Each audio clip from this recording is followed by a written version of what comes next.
खड़े नजर आएंगे, शायद वो दिखाई न दे, लेकिन वह भी उनके पीछे रहे। इसलिए 2024 के चुनाव को हमें हिंदुस्तान को 100 साल आगे ले जाने के संकल्प के साथ एक बड़े लक्ष्य को प्राप्त करने का काम, और यहां बहुत सारे कार्यकर्ता हैं, मैं उन सब कार्यकर्ताओं को इतना ही कहना चाहता हूं, मेरे कार्यकर्ता मित्रों, भारतीय जनता पार्टी एक ऐसी पार्टी है जिसमें साधारण से साधारण कार्यकर्ता असाधारण दायित्व में आज जो आपके साथ बैठा हुआ है, कल कोई बहुत बड़ी जिम्मेदारी को निर्वाह करता हुआ ध्यान में।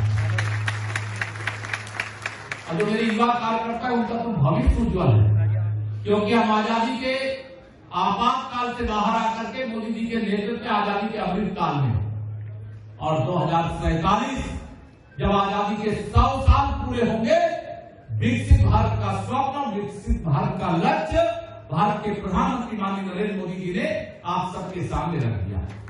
मैं तुष्टीकरण भी नहीं किया, लेकिन हम जम्मू कश्मीर से धारा 370 हटाए, और विरोधी अगर ये चश्मे से देखे कि धारा 370 क्यों हटाई गई, वो तो वहां पे जो निकाले गए हिंदुओं को फिर से बसाने के लिए, तो ये आरोप हमें स्वीकार क्यों लगा। 100 में से 75% वोट हमारा है, 25% में बंटवारा है, और बंटवारे में भी हमारा है। इस संकल्प के साथ 2024 के लिए मैदान उतरिए। आप में से कोई पूछे, मेरे पत्रकार साथी यहाँ पर हैं, वो पूछेंगे, कहेंगे कैसे 75%? हमने सबका साथ सबका विकास किया है।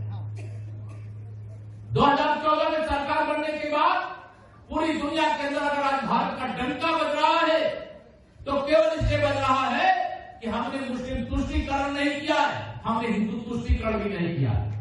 लेकिन हम जम्मू कश्मीर से धारा 370 हटाए, और विरोधी अगर ये चर्चे से देखे कि धारा 370 क्यों हटाई गई, वो तो वहां पे जो निकाले गए हिंदुओं को फिर से बसाने के लिए, तो ये आरोप हमें स्वीकार क्यों लगा होगा।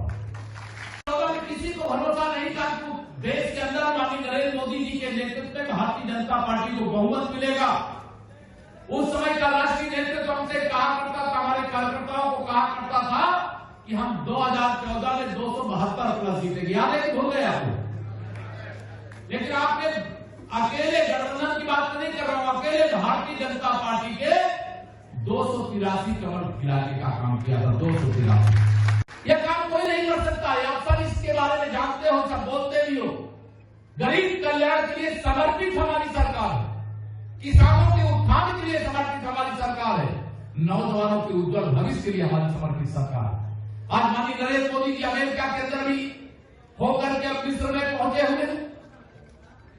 दुनिया में जो बड़े लोग हैं, वो बुजुर्ग लोग हैं, उनको सबको याद होगा, कभी भारत के प्रधानमंत्री का ऐसा स्वागत सत्कार दुनिया में कभी देखा था क्या?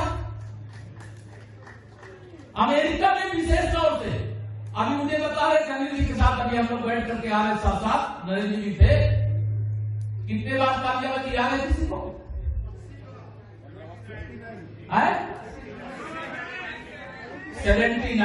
79 बार अमेरिकी संसद के सभी सदस्यों ने तालियों की गड़गड़ाहट से आप सब कार्यकर्ताओं का सम्मान बढ़ाने का काम किया है। तो भारत के प्रधानमंत्री का स्वागत नहीं हुआ मेरे को 350 से अधिक कमल खिलाने का काम करेगा। इस लक्ष्य के साथ आगे बढ़ना, तैयार हो इसके लिए? मैं आप सब लोगों को आज यहां पर, क्योंकि आप बहुत देर से बैठे हुए, आप लोगों से सबसे कहना चाहता हूं, ये 1 महीने का कार्यक्रम जो 30 मई से 30 जून का है, शायद कोई कार्यकर्ता को विश्राम नहीं मिला होगा। मिला है क्या? और मैं एक नाम कहा करता हूं, श्री रामचरितमानस की एक चौपाई है, जिसमें राम कार्य कीन्हे बिना मोहि कहा विश्राम। ये हनुमान जी के बारे में आता है। तो राज कार्य कीन्हे बिना मोहि कहा विश्राम। लेकिन मैं उसके आगे एक लाइन और जोड़ूंगा। 2024 में माननीय नरेंद्र मोदी जी को हिंदुस्तान के प्रधानमंत्री के रूप में तीसरी बार शपथ दिलाए बिना मोदी कहा विश्राम, इस संकल्प के साथ हम सब कार्यकर्ता मित्रों को एकजुटता के साथ आगे बढ़ना। मैं जी के नेतृत्व वाली ये डबल इंजन की सरकार ने देश और प्रदेश में मिलकर के किया है। 220 करोड़ डोज की वैक्सीन लगाने का काम अब केवल भारत में ही नहीं, आदरणीय जनरल साहब जानते होंगे दुनिया के 95 देशों को भी कोरोना की वैक्सीन देने का काम हिंदुस्तान ने किया। कोरोना काल से लेकर के अब तक 80 करोड़ लोगों को प्रधानमंत्री गरीब कल्याण अन्न योजना का राशन देने का काम भी हम लोग कर रहे हैं।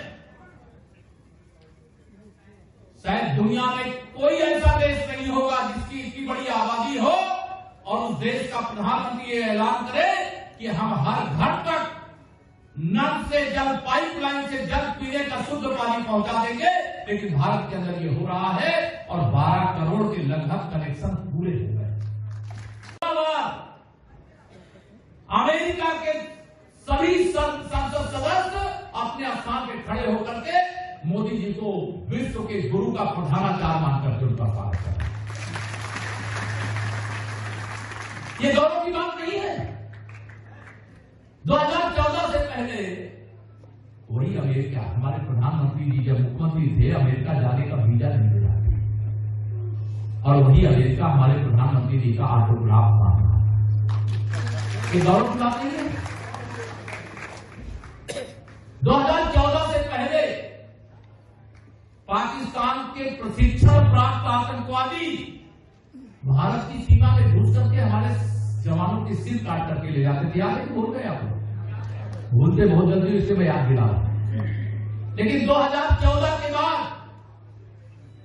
उरी का आतंकवादी हमला आपको याद होगा और पहली बार अगर अमेरिका पाकिस्तान में घुस करके ओसामा बिन लादेन को मार सकता है तो भारत के सैनिक भी पाकिस्तान के कब्जे वाले उस काश्मीर में घुस करके देश के दुश्मनों की कब्रिस्तान भी बना सकते हैं।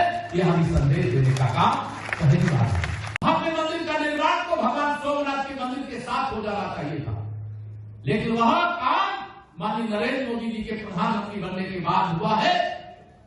हम स्वागत करते हैं। अगर इसमें कोई आरोप लगाता तो उस आरोप को हम स्वीकार करते। हमारे तमाम पत्रकार मित्र पूछा करते हैं कि मथुरा और काशी का क्या होगा। अरे काशी में भी बाबा का डमरू बजेगा और मथुरा में मेरे कान्हा की बंसुरी बजने से कोई तो माई का नाम रोक नहीं सकता। हम ये कोई भेद नहीं है, ये तुष्टीकरण नहीं है, यह तो आजादी प्राप्ति के बाद तत्काल हो जाने वाला काम था।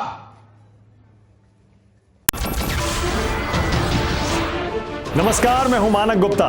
अगर आपको हमारा ये वीडियो पसंद आया हो तो इसे लाइक और शेयर जरूर करें और हाँ, हमें सब्सक्राइब और फॉलो करना ना भूलें ताकि आप देश और दुनिया की कोई खबर मिस ना करें। तो जुड़े रहिए हमारे साथ और देखते रहिए News 24।